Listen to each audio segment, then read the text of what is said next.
While I was defending our country on the battlefield in Afghanistan, my wife was secretly destroying my life from behind. She forged my signature, sold our house, drained $100,000 from our joint account, and vanished with her lover. But Emily made one fatal mistake. She forgot that I'm a soldier, and soldiers never surrender. What happens next will leave you stunned. From a 13-year marriage to a massive fraud network targeting military families. This isn't just a story about betrayal. It's a life-or-death battle for justice. You won't believe how this ends. But before we continue, let me know in the comments where you're watching from. Hit that like and subscribe to the channel. And now, enjoy the story. It all began with a letter that arrived late one night while I was stationed at a military camp in Afghanistan. The message was dry and to the point. David, be a grown-up and try to understand.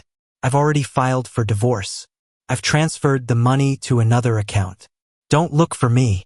Sincerely, your ex-wife, Emily. 13 years of marriage ended in one cold paragraph. I sat on my cot, staring at the laptop screen as if I'd been hit by a shockwave. But outwardly, I didn't change. In the army, you don't show your emotions. I simply closed the laptop, splashed cold water on my face, and went on duty. The commanding officer noticed my vacant stare. Is everything all right, Major Peterson? He asked. Nothing special, Colonel, just news from home. I replied evenly, without emotion. Deep down, I understood that Emily couldn't handle the long waits anymore. In the 6 months leading up to my deployment, everything had changed. She started working as a receptionist at a law firm, made new friends, began staying out late, and was constantly glued to her phone. I didn't make a scene or follow her around. That's not my style. However, before leaving for duty in Afghanistan, I took a few precautions. Without telling my wife, I opened a separate bank account where I deposited small sums in case of unforeseen circumstances. I hid the house deeds, my parents' will, and even family heirlooms in a safe deposit box, just in case. That night, as I drifted off to sleep, I felt a heavy, dull certainty growing inside me. This war would be more complex than the ones I'd fought before. Emily didn't know that I was already prepared. I wasn't one to strike first, but I knew how to stand up to anyone who decided to betray me. I met Emily 13 years ago at a friend's wedding. I had just returned from a tour in Iraq. She was a recent graduate of law school. We got married quickly. It felt natural and right. She always said she was proud of me, but in recent years, she increasingly added that she was tired of being a soldier's wife. I understood her fatigue, but the army was my life. We bought a house in the suburbs with a military mortgage. It was in my name, but I added Emily to the documents as a co-owner. We're a family, I thought. When my parents passed away, we received a small inheritance. Emily immediately suggested paying off our debts and saving a little for the future. Back then, I trusted her completely. But now, looking at those 3 lines about the divorce, I realized that I no longer knew the woman I'd spent so many years with. There were no tears, no anger, only a cold emptiness. I only didn't understand one thing. What else had she managed to do behind my back while I was away? A few days later, I received a notification from the bank. Our joint account was almost empty. Emily had withdrawn $100,000 that we'd accumulated over years of service and life together. At that moment, I realized that I couldn't stay silent any longer. It was time to act. I immediately thought of Jack, an old friend who'd served with me. Later, he'd become a civilian and a lawyer. If anyone could help me sort out this mess, it was him. Jack got to work immediately. He wasn't just my friend. He was a professional, a veteran who was used to seeing things through to the end. 3 days later, he contacted me again, and what he told me came as a real shock. David, brace yourself. I have bad news. Your wife didn't just withdraw the money. She and her lover pulled off something far more serious. Jack's voice sounded heavy and strained. What exactly happened? I asked with difficulty, clenching my fists so hard that my knuckles turned white. Your signature was forged on the mortgage documents. Emily and her lover took out a loan for almost $300,000, using your house as collateral. The bank approved it and they've already withdrawn most of that money. What's more, the property is already up for sale. It's all been done professionally and quickly. Looks like they were preparing for this in advance. I felt like I couldn't breathe. It was now clear that this wasn't just about infidelity or resentment. It was a carefully planned scam aimed at completely ruining me. Are you sure, Jack? Is there any mistake? I checked everything myself several times. The signature is a crude forgery, but the bank somehow turned a blind eye to it. I think there was an accomplice there. We'll check that too. The main thing now is to stop the sale of the house and document the crime. Otherwise, you'll lose everything you've earned in your life. I tried to pull myself together. My fellow soldiers were making noise around me. Somewhere in the distance, sirens wailed, but inside me, there was absolute silence, ringing and empty. What do we do next? I've already contacted the bank and the police. We'll go there together tomorrow. You need to get back home as soon as possible. Can you get emergency leave for family reasons? I can, I replied briefly. That night, I lay awake for a long time, staring at the ceiling of the barracks. My thoughts were jumbled, and my heart was pounding. I tried to imagine how the wife I had once loved could have decided to do such a thing. Did the years of our marriage mean nothing to her? The next day, I went to the commanding officer and explained the situation. He listened attentively for a long time, then signed the emergency leave papers without saying a word. In the evening, I logged into our home surveillance system one more time. The house I had built for Emily and me now seemed alien and cold.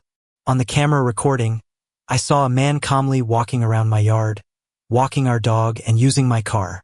He was drinking coffee from my favorite mug, and Emily, standing next to him, was laughing as if nothing had happened. At that moment, a real cold rage awoke in me. Not anger, not resentment, but a clear, lucid realization that from that day on, my life had changed forever. I made a promise to myself. From now on, there would be no emotions, no weakness, only cold calculation and justice. I wasn't going to make a scene or threaten anyone. All that was superfluous. I just knew that from now on, everything would be different. From that moment on, the real battle for my life, my dignity, and my future began, and I wasn't going to lose. 3 days later, I returned to Chicago. I didn't warn Emily, didn't call, didn't write a single line. Jack met me at the airport and immediately took me to a small hotel on the outskirts of the city where we could talk in peace. Is the house still for sale? I asked him as the first thing. Yes, but we've temporarily suspended the sale. The bank received the documents about the fraud and was forced to freeze the deal pending an investigation. But they still managed to withdraw some of the money. About $120,000 has already been transferred to third-party accounts. Who are these people? I asked, feeling the anger boiling up inside me again. One of them is a certain Phil Walker, a local realtor with a very dubious reputation. He specializes in the rapid sale of real estate below market value. Apparently, he's the key player in the scheme, along with your wife's lover, Alan Smith. I thought about it. It was now clear that Emily had hooked up with professional scammers, for whom I was just another victim. But I wasn't going to be easy prey.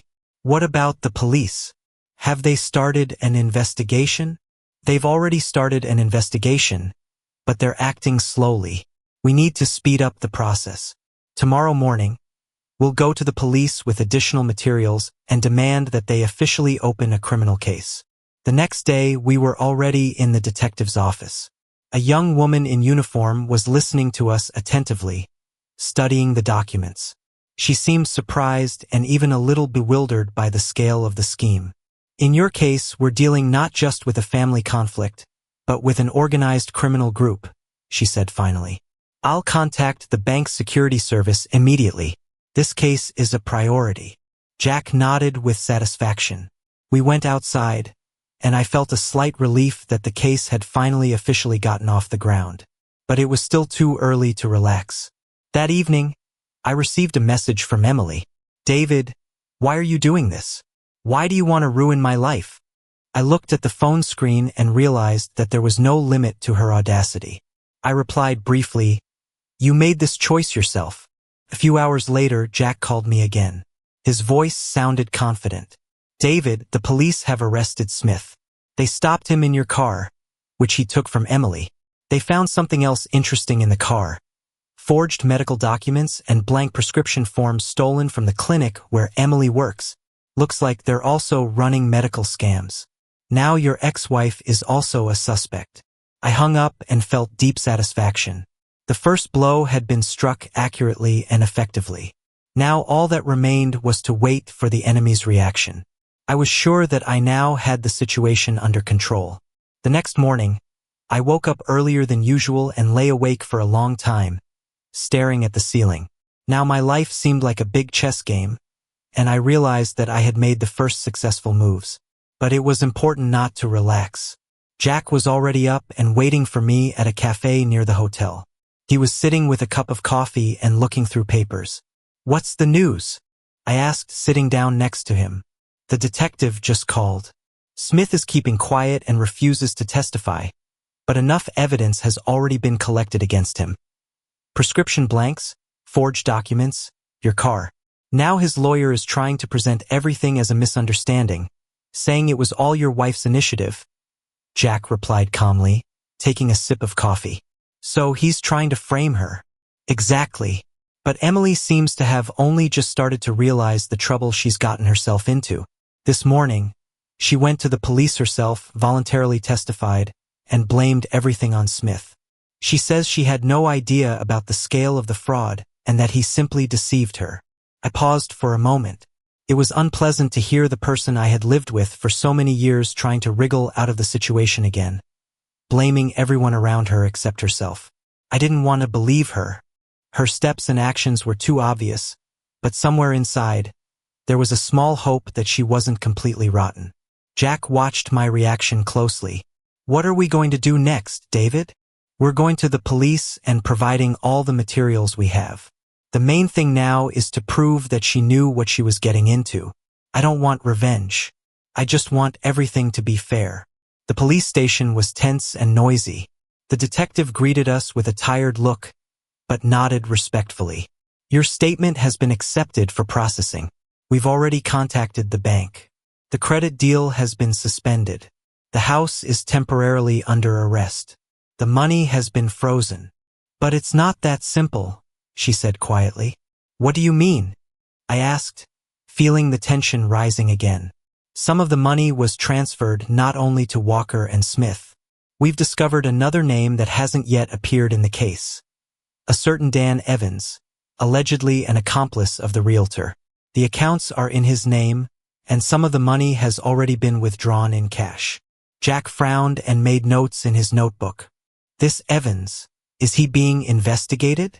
"Yes, he also has a criminal record, but it's not yet known how deeply he's involved in the scheme. We'll figure it out." As we were leaving the station, my phone rang. The number was unfamiliar, but I intuitively felt that it was important. "Hello," I said tensely. "David, it's me, Emily." Her voice was quiet, almost a whisper. "I need to talk to you urgently. It's very important." I hesitated for a second, but curiosity and the desire to finally understand what was going on in her head won out. "All right, meet me in an hour in the park by the statue of Lincoln." "Thanks." Her voice broke off mid-sentence. Jack, hearing the conversation, looked at me doubtfully. "Are you sure this is a good idea? I'm not going to say anything to her or make any promises, but I need to know what she's planning. It's important." An hour later, I was waiting by the statue. Emily appeared suddenly. I didn't even recognize her at first. She looked haggard, pale, and older than her years. "David, I'm sorry," she began, avoiding eye contact. "I didn't know it would all turn out like this. He tricked me, promised that no one would get hurt, that everything would be quiet and fast. Why did you do it at all? We lived together for so many years." I asked coldly. "I was confused. I thought you'd leave me with nothing. There was never enough money, loans, debts. I wanted to start a new life." "And you did," I replied sharply. "Just not the one you were counting on. David, help me. Tell the police that I didn't want anything bad. I looked at her and felt that I no longer felt anything for her. No pity, no hatred. I'm not going to lie. You chose this path yourself. She lowered her eyes and said quietly, I understand, sorry. And she quietly left, dissolving into the evening twilight. After that meeting with Emily, I returned to the hotel and sat for a long time in the dimly lit room. Her voice, full of despair and fear, was still ringing in my head, but there was no pity left in me. She had consciously chosen this path, and now she would have to pay the price for the consequences of her decisions. I hadn't even finished my tea when Jack called. David, things are taking a serious turn. I just spoke to the detective. They've taken Realtor Walker into custody. He's already started testifying and is actively cooperating with the investigation. I felt something shift inside me. Hope appeared that justice still existed and that I could finally put an end to this nightmare. What exactly did he say? I asked cautiously. He told us about Dan Evans, the third person in the scheme. It turns out that Evans coordinated the actions between Smith and Walker, handled money transfers, and ensured the withdrawal of funds in cash. And one more important detail. This scheme is far from the first. Your family was just another victim of their fraudulent activities. So the case is much more serious than just a divorce and theft of money. Jack sighed heavily. Exactly. Now people at the federal level are interested in your case. You'll be called to the investigative committee tomorrow. They want to take your official statement. Get ready. The next morning, I put on my dress uniform and went with Jack to the investigative committee. High ceilings, stern faces of employees, a heavy atmosphere. It all put pressure on me and made me feel responsible at the same time. The detective, a tall, gray-haired man with a cold gaze, introduced himself as Colonel Harris and began asking questions quickly about the case. Major Peterson, tell me again how you discovered the fraud. I repeated the whole story from beginning to end. The divorce by email, the stolen money, the fake signature, the attempted sale of the house. The colonel listened carefully, making notes. Then he put down his pen and looked at me straight and firmly. David, your case has turned out to be extremely important. These people have been using this scheme against the families of soldiers for several years, while their husbands are on duty. Now, thanks to your timely actions, we have the opportunity to stop this criminal network. Perhaps you've even saved dozens of families from complete ruin. His words made me feel proud and relieved at the same time. I realized that I wasn't just a victim, but a part of a larger cause that mattered to many people. What happens next? I asked. Arrests are already taking place across the country. Your case will help establish a single chain of crimes, as well as understand whether bank employees who allowed the obvious forgery of documents were involved. After that conversation, I went outside and took a deep breath of cool air. Jack looked at me with a smile. It seems we've won after all, David. You've done a great thing. I nodded, feeling a huge burden finally lifted from my shoulders. But at that very moment, my phone rang. It was Emily. After hesitating for a second, I answered, "What do you want?" Her voice was trembling with tears. "David, I just testified. I told everything as it was. You have to know. I didn't ask them to forge the signature. Smith did it. I found out about it later. It's my fault that I followed him, but I didn't know he'd frame you like this. Please forgive me if you can." I listened to her to the end and replied calmly, "I forgave you a long time ago, but you'll have to fix your mistakes yourself." She quietly said thank you and hung up. I put the phone in my pocket and looked at Jack. Now this story is really over. No, he corrected. It's only just beginning. Now you have a chance to start a new life. These words touched me more deeply than I expected. I suddenly realized that I was no longer holding on to the past and was really ready to move forward. My house, my money, my good name, all this had been saved. But most importantly, I had regained the inner freedom I had lost many years ago. Jack and I walked along the street, and for the first time in a long time, I smiled. A new life lay ahead, and I now knew for sure that I was ready for it. 6 months passed after the investigation was completed. I never went back to the house where most of my life had passed. The memories were too heavy, and the walls seemed to be soaked with someone else's betrayal. I sold it, although it was very difficult for me to do. The money from the sale allowed me to close all the loans and start a completely new life. For myself, I chose a small house in a picturesque village in Maine, a plot of land of 1 acre, a small garden, and a dense forest around. Here I felt the strength and inner harmony returning. For the first time in many years, I was truly free. The house was old, but sturdy. I repaired it with my own hands, gradually putting every little thing in order. From time to time, Jack came to visit me. We went fishing, sat by the campfire in the evenings, and reminisced about our time in the army. Thanks to him, I realized that true friends are tested not only in battle, but also in life's trials. One evening, I was sitting on the porch and watching the sunset. Suddenly, the phone rang. The number was unfamiliar, but I intuitively felt that the call was important. "Hello," I answered. The female voice was quiet and slightly agitated. "Hello, David Peterson. You don't know me. My name is Sarah. I live in San Diego. My husband is currently serving in the Navy. And recently I learned that scammers tried to pull off the same scheme with our house as they did with yours." I was surprised, but continued to listen carefully. "The police said that it was thanks to you and your case that the scammers were exposed and arrested. We managed to save the house, and it's all your merit. I called just to say thank you so much. You saved not only yourself, but also our family." I listened to her voice and felt my throat constrict with emotion. It wasn't just the gratitude of a stranger.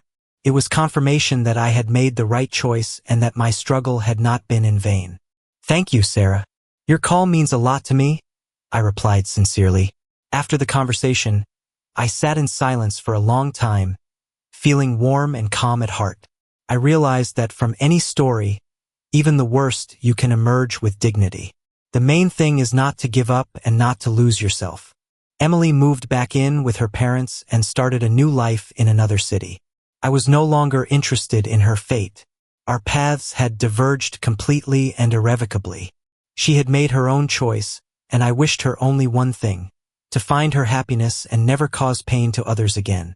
Sometimes I thought about the past, about my journey, and about how easy it is to lose everything that seemed unshakable. But now I knew for sure, a person can survive even the worst betrayal if he finds the strength to move on. In the evenings, I would go to the lake, listen to the sound of the waves, and think about the fact that there was still a lot of good ahead. The next day, my former comrades were supposed to come to me to celebrate the anniversary of the end of our service. It was our tradition, and I was looking forward to meeting with those who had always stayed close in difficult times. The story of my life became a lesson not only for myself, but also for those who have gone through similar trials. That's why I told it to you, so that you know that you should never give up, even when it seems that everything is lost. Justice and truth always prevail. You just need to be patient and believe. If my story touched you, if you have watched to this point, please support my story. Be sure to like this video, subscribe to the channel so you don't miss other life stories, and write in the comments whether you have ever encountered similar situations in your life. Share this video with your friends and family. Perhaps right now it will help someone find the strength and confidence to keep fighting.